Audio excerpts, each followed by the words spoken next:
Assalamualaikum warahmatullahi wabarakatuh. Alhamdulillahirabbil alamin. Pada kesempatan kali ini kita bertemu kembali dalam mata pelajaran PKN. Kali ini kita akan membahas berkaitan dengan bab 5 dengan tema kerjasama dalam berbagai bidang kehidupan masyarakat. Dan di sini nanti kita akan melihat bagaimana pentingnya kerjasama ya di antara satu individu dengan individu lain ataupun dalam suatu kelompok dan di tengah-tengah masyarakat kita.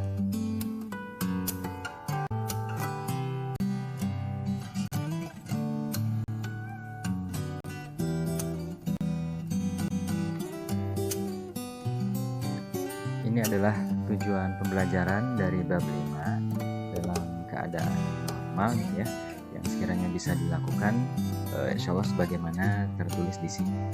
Adapun di bab 5 ini nanti kita akan mempelajari 3 subtema. Yang pertama yaitu hakikat kerjasama, kemudian yang kedua bentuk-bentuk kerjasama dalam berbagai bidang kehidupan, kemudian yang ketiga upaya mewujudkan kerjasama dalam berbagai bidang kehidupan.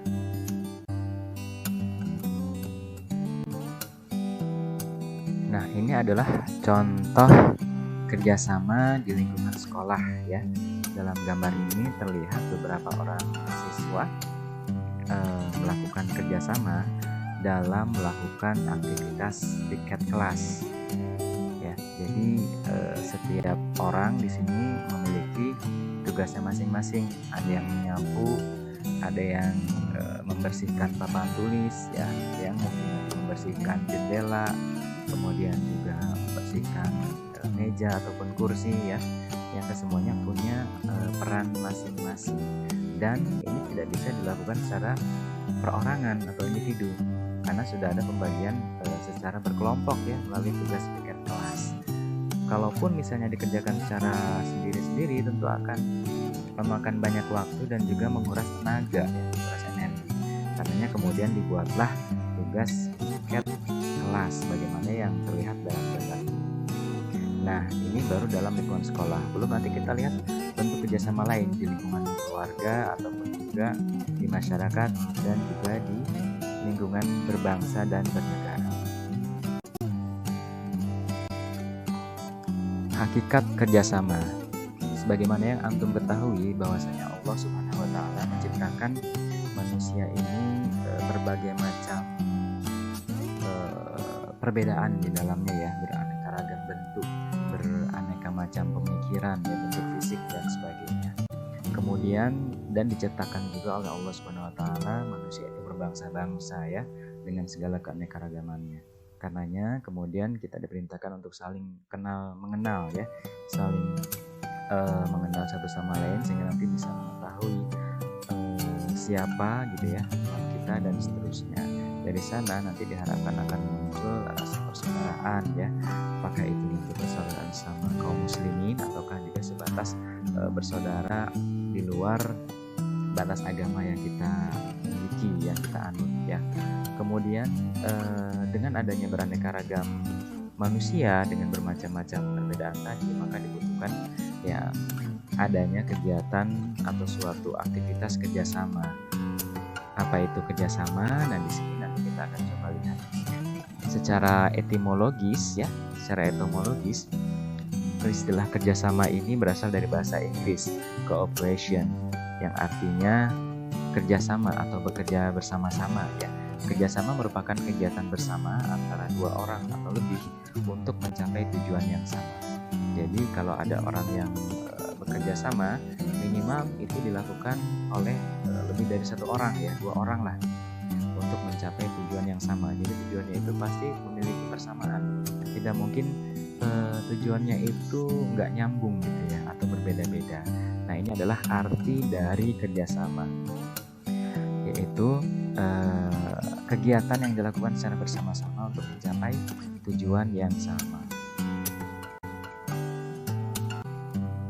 Adapun pengertian kerjasama menurut beberapa bidang, diantaranya yaitu jika menurut ilmu ekonomi maka kerjasama diartikan sebagai hubungan antar individu untuk mendapatkan hasil produksi, pemasaran dan pembelian demi mendapatkan keuntungan bersama. Jadi bidang yang dilaksanakan di sini yaitu bidang ekonomi ya. Contohnya perdagangan, jual beli, bisnis ya. Kemudian juga kegiatan ekonomi yang dilakukan oleh perusahaan-perusahaan atau dunia industri. Nah, kesemuanya masuk ke dalam lingkup bidang ekonomi.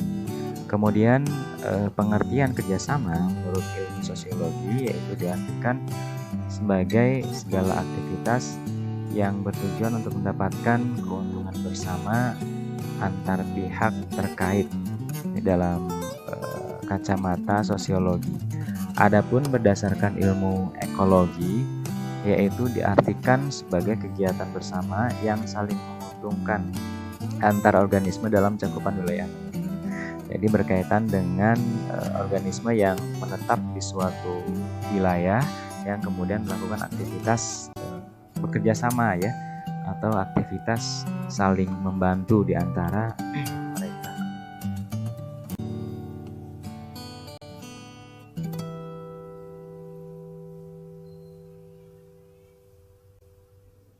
Ada beberapa unsur kerjasama, maksudnya yaitu sesuatu dikatakan bekerja sama atau kerjasama jika syarat-syaratnya maksudnya ya. Pertama, dilakukan oleh 2 orang atau lebih. Jadi kalau dilakukan oleh 2 orang atau lebih, berarti ini sudah memenuhi syarat disebut sebagai aktivitas bekerja sama. Yang kedua, adanya aktivitas kerjasama, adanya kegiatan yang dilakukan secara bersama-sama untuk mencapai tujuan yang sama tadi ya. Kemudian memiliki tujuan. Jadi kalau tidak memiliki tujuan, berarti itu tidak memenuhi syarat dikatakan sebagai unsur kerjasama atau kegiatan yang kerjasama ya, dilakukan untuk bekerja secara bersama-sama. Jadi harus punya tujuan yang jelas ya. Kemudian adanya jangka waktu tertentu, adanya waktu yang disepakati untuk melaksanakan aktivitas kerjasama tersebut ya, di antara 2 orang atau lebih. Kemudian muncullah suatu aktivitas yang dilakukan secara bersama-sama atau berbarengan, kemudian juga punya tujuan yang sama, kemudian dilakukan dalam jangka waktu tertentu ya.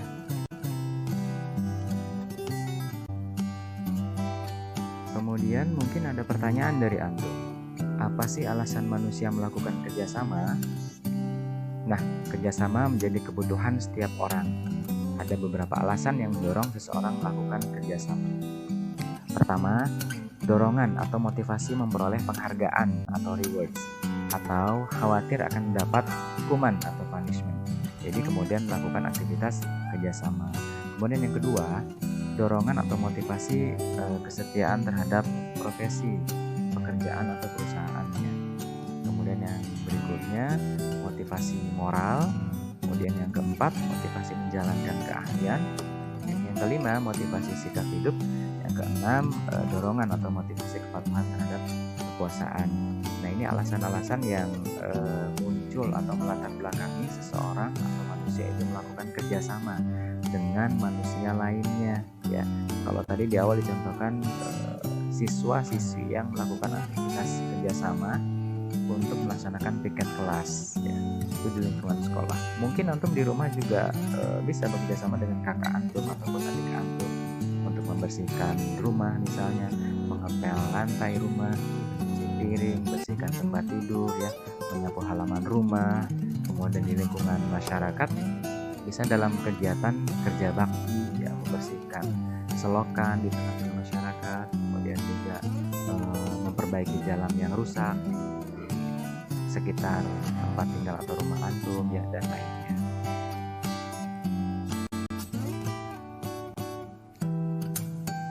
Adapun manfaat dan arti penting kerjasama. Kerjasama penting untuk memperkukuh persatuan dan kesatuan. Selain itu, menurut Muhammad Ja'far Hafsah, manfaat kerjasama yaitu sebagai berikut. 1. Manfaat produktivitas. Artinya kerjasama dapat meningkatkan produktivitas ekonomi. Yang kedua, manfaat efisiensi. Artinya kerjasama akan menciptakan cara kerja yang hemat dan menunjukkan keadaan menguntungkan baik segi waktu, tenaga atau biaya. Nah, kalau dalam lingkungan sekolah misalnya tadi dalam kegiatan kerjasama piket kelas, efisiensi di sini berarti nanti akan mempersingkat waktu yang dibutuhkan untuk membersihkan kelas ya, dan juga tenaga yang dikeluarkan itu tidak harus banyak karena dikerjakan oleh banyak orang ya, oleh banyak siswa untuk melaksanakan bagian kelas, jadi cepat selesai. Kemudian yang ketiga, manfaat jaminan kualitas, kuantitas, dan kontinuitas. Kontinuitas itu keberlangsungan atau keberlanjutan. Artinya kerjasama dapat meningkatkan kualitas, kuantitas, dan kontinuitas atau keberlanjutan. Yang keempat, manfaat dalam resiko. Artinya dalam kerjasama terdapat perasaan senasib dan penanggungan. Jadi dua orang yang kerjasama atau lebih ya, kemungkinan besar mereka memiliki persamaan keadaan ya, sama-sama kondisinya itu senasib dan penanggungan ya bahasanya di sini. Nah, ini adalah manfaat kerjasama menurut Muhammad Ja'far Hafsah. Kemudian manfaat kerjasama menurut H. Kusnadi. Yang pertama, persaingan dalam mencapai atau pencapaian tujuan dan peningkatan produktivitas. Jadi kan adanya persaingan gitu ya. Kalau dalam lingkungan pekerjaan di perusahaan-perusahaan katakanlah, maka persaingan tersebut itu ada. Karenanya kemudian beberapa pegawai atau karyawan di sana melakukan aktivitas bekerja sama ya, pertama untuk mencapai tujuan yang sama atau juga untuk meningkatkan produktivitas dalam bidang di perusahaan tersebut misalnya. Kemudian yang kedua, upaya individu agar dapat bekerja lebih produktif, lebih efektif dan efisien ya. Sebagaimana tadi gambarannya dalam tiket kelas, maka pekerjaan itu akan lebih cepat selesai dan lebih banyak yang dilakukan atau dikerjakan ya, dan waktunya juga singkat karena cepat selesai tadi ya oleh banyak orang. Dan yang ketiga, terciptanya sinergi atau saling keterpaduan ya, saling bekerja sama, saling bersatu gitu ya, sehingga biaya operasional akan jadi semakin rendah. Yang keempat, terciptanya hubungan harmonis antar pihak terkait ya, kerjasama juga nanti akan membina persaudaraan ya, membina keharmonisan di antara satu orang dengan orang lain, antar individu. Yang kelima, meningkatkan semangat kelompok karena menjaga dan melestarikan situasi dan kondisi yang telah baik.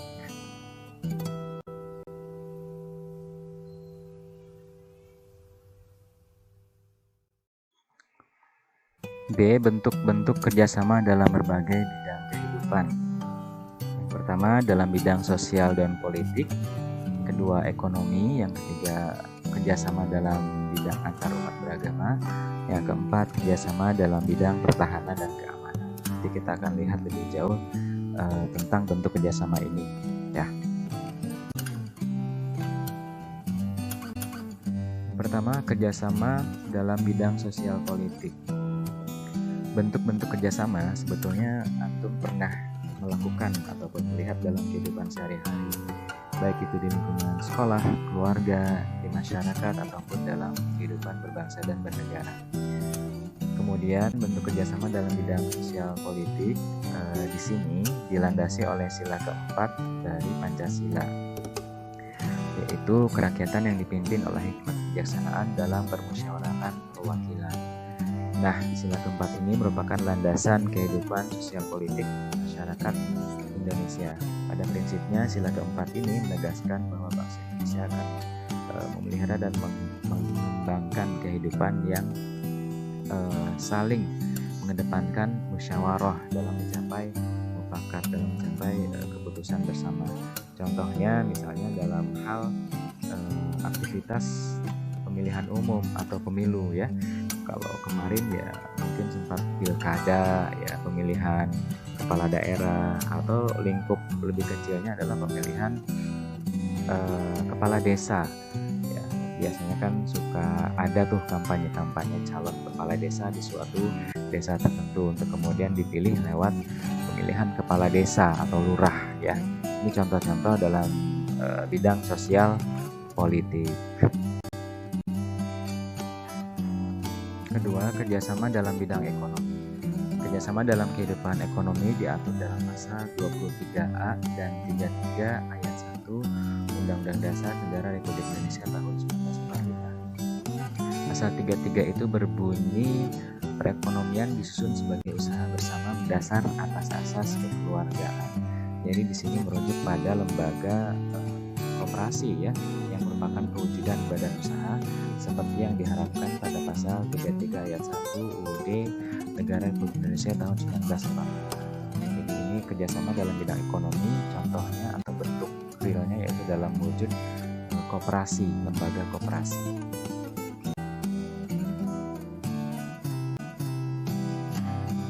Nah, ini adalah contoh dari bentuk kerjasama dalam bidang ekonomi, yaitu melalui lembaga yang bernama koperasi.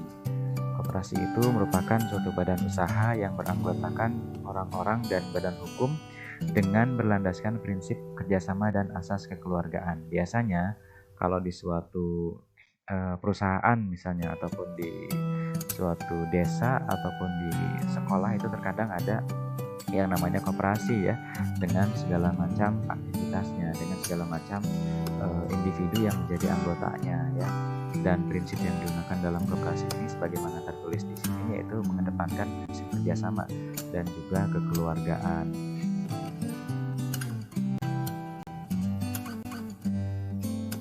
Yang berikutnya, kerjasama dalam bidang pertahanan dan keamanan. Di sini maksudnya pertahanan dan keamanan negara ya.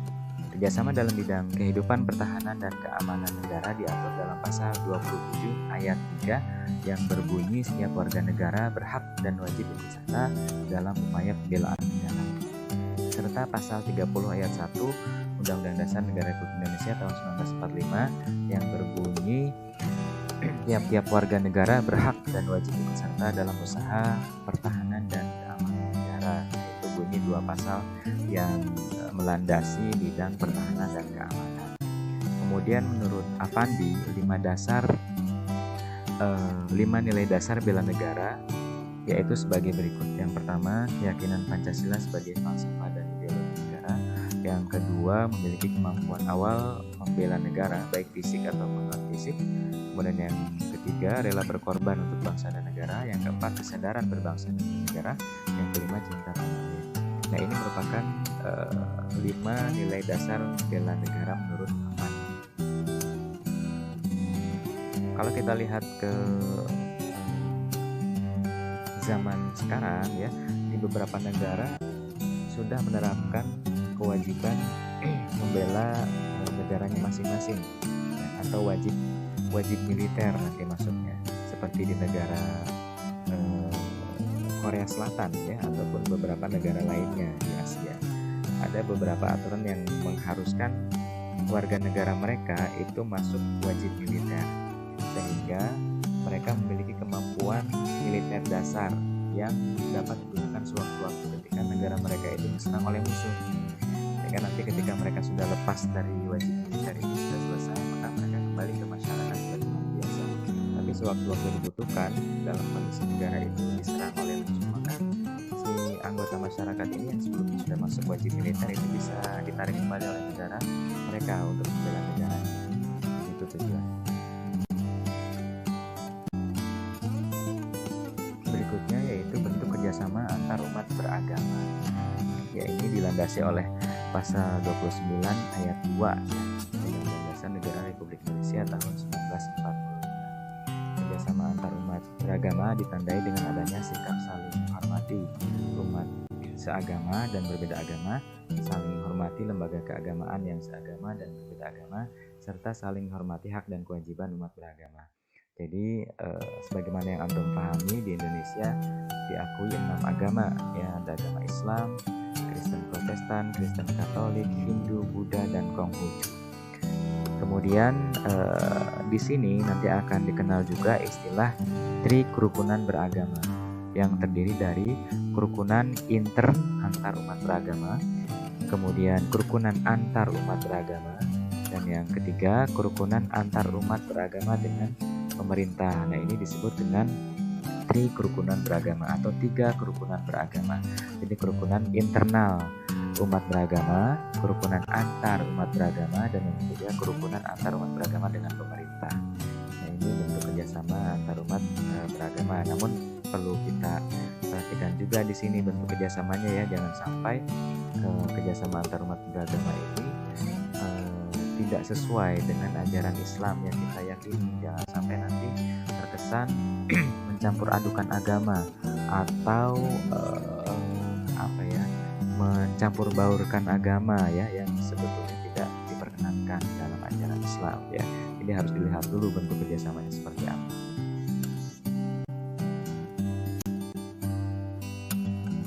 Kemudian sikap yang harus dihindari dalam kerjasama yaitu eksklusivisme, primordialisme, fanatik sempit, dan individualisme. Eksklusivisme artinya yaitu selalu memisahkan diri dari kehidupan sosial dalam masyarakat karena adanya jurang pemisah akibat perbedaan suku bangsa, adat istiadat atau bahasa daerah, dan perbedaan lainnya.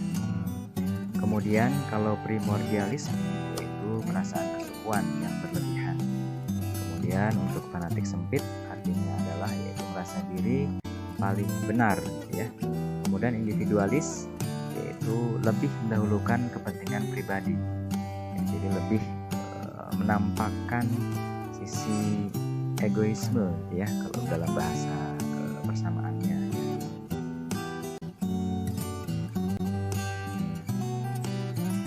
Menurut Suryono Sukanto, pelaksanaan kerjasama antar kelompok masyarakat dapat dibagi menjadi 3 bentuk, yaitu yang pertama bargaining, yang kedua cooptation, yang ketiga coalition.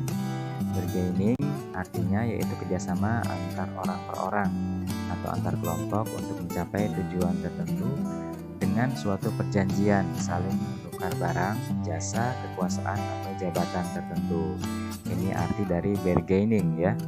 Kemudian yang kedua cooptation artinya yaitu kerjasama dengan cara rela menerima unsur-unsur baru dari pihak lain dalam organisasi sebagai salah satu cara menghindari terjadinya keguncangan stabilitas organisasi. Yang ketiga, coalition, yaitu kerjasama antara 2 organisasi atau lebih yang memiliki tujuan yang sama. Di antara organisasi yang berkoalisi tersebut memiliki batas-batas tertentu dalam kerjasama sehingga identitas dari setiap organisasi yang berkoalisi masih ada. Jadi bentuk-bentuk kerjasama berupa koalisi biasanya terjadi dalam dunia politik ya. Ini pelaksanaan kerjasama antar kelompok masyarakat menurut Suryono Sukanto.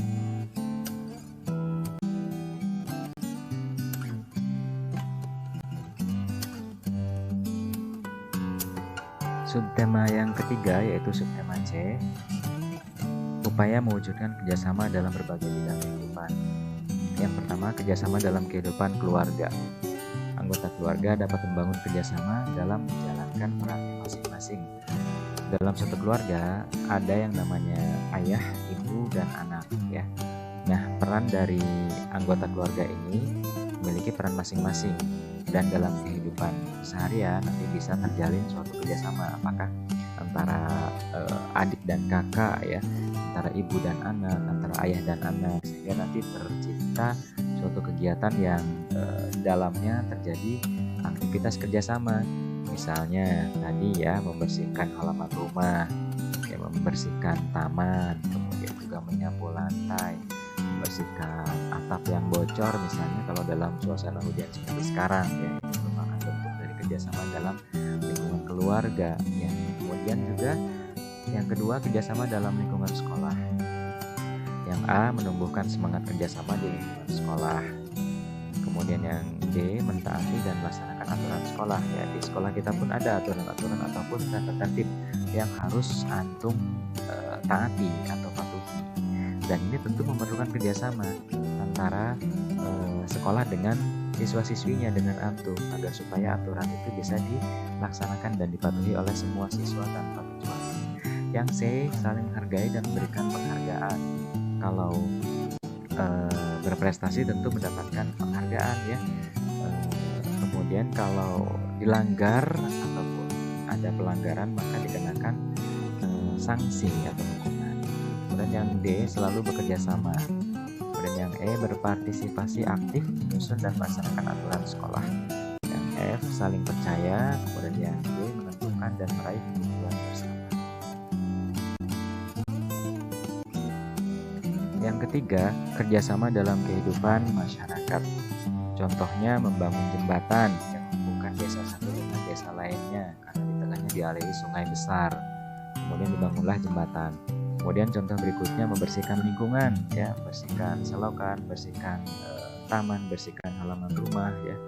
Kemudian juga menjaga keamanan lingkungan melalui kegiatan ronda di malam hari, ya. Apalagi sekarang akhir-akhir ini banyak sekali terjadi atau kejadian kriminal, apakah itu pencurian, pencopetan, kemudian juga perampokan, ya, pembegalan.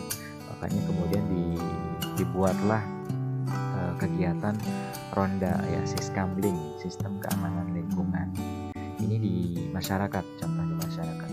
Yang keempat, kerjasama dalam kehidupan berbangsa dan bernegara, yaitu diantaranya ikut berpartisipasi dalam menyelenggarakan peringatan Hari Besar Keagamaan dan Besar Nasional yang ditetapkan oleh pemerintah. Yang D, warga negara bekerjasama dengan pemerintah dalam pembangunan nasional dengan bayar pajak. Yang C, berperan aktif dalam mendukung pelaksanaan program-program dari pemerintah. Intinya adalah bagaimana peran seorang warga negara itu bisa berkontribusi terhadap negaranya, ya, terhadap bangsanya melalui aktivitas tadi, kerjasama antara warga negara dengan pemerintah, apakah itu terlibat aktif dalam perayaan Hari Besar Nasional, ya, atau Hari Besar Keagamaan, kemudian juga membayar pajak, ya, kemudian juga mendukung dan berpartisipasi dalam program-program pemerintah yang dilaksanakan pemerintah. Seperti misalnya dalam kondisi pandemi seperti ini, ya, masyarakat melaksanakan prosedur kesehatan protokol COVID-19, ya, yang sudah digaungkan oleh pemerintah lewat gerakan 3M misalnya, ataupun pembatasan sosial skala besar kemarin, kalau sekarang PKMM misalnya, ya. Jadi aktivitas masyarakat itu dibatasi dalam keseharian mereka, tidak sebagaimana sebelumnya. Dan juga kita senantiasa rutin memakai masker, cuci tangan, dan seterusnya, menjaga jarak, dan seterusnya. Itu program-program juga dari pemerintah. Juga termasuk juga misalnya ada bantuan dana atau bantuan sembako dari pemerintah karena kondisi pandemi ini, maka kita pun kalau yang terkategori sebagai yang berhak menerima maka menerima. Itu pun bagian dari mendukung pelaksanaan program-program dari pemerintah.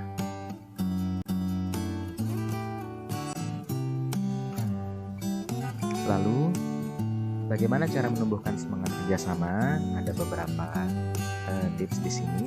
Yang pertama, tentukan tujuan bersama. Jadi harus memiliki tujuan bersama yang jelas, yang dapat dipahami dan dicapai oleh masing-masing individu atau masing-masing kelompok misalnya, ya, kalau skalanya besar.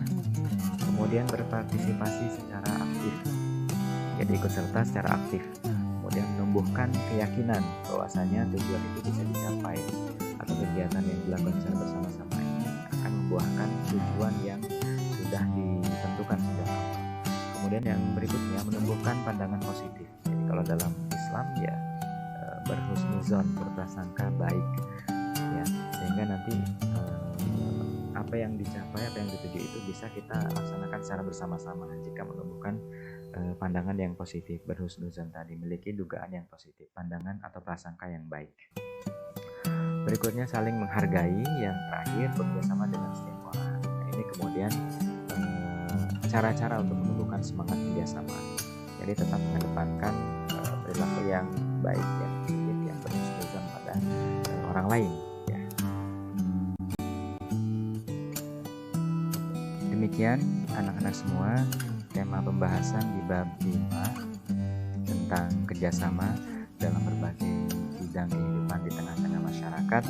Mudah-mudahan dapat difahami. Mohon maaf atas segala kekurangan. Terima kasih banyak atas perhatiannya. Billahi taufiq wal hidayah. Wassalamualaikum warahmatullahi wabarakatuh.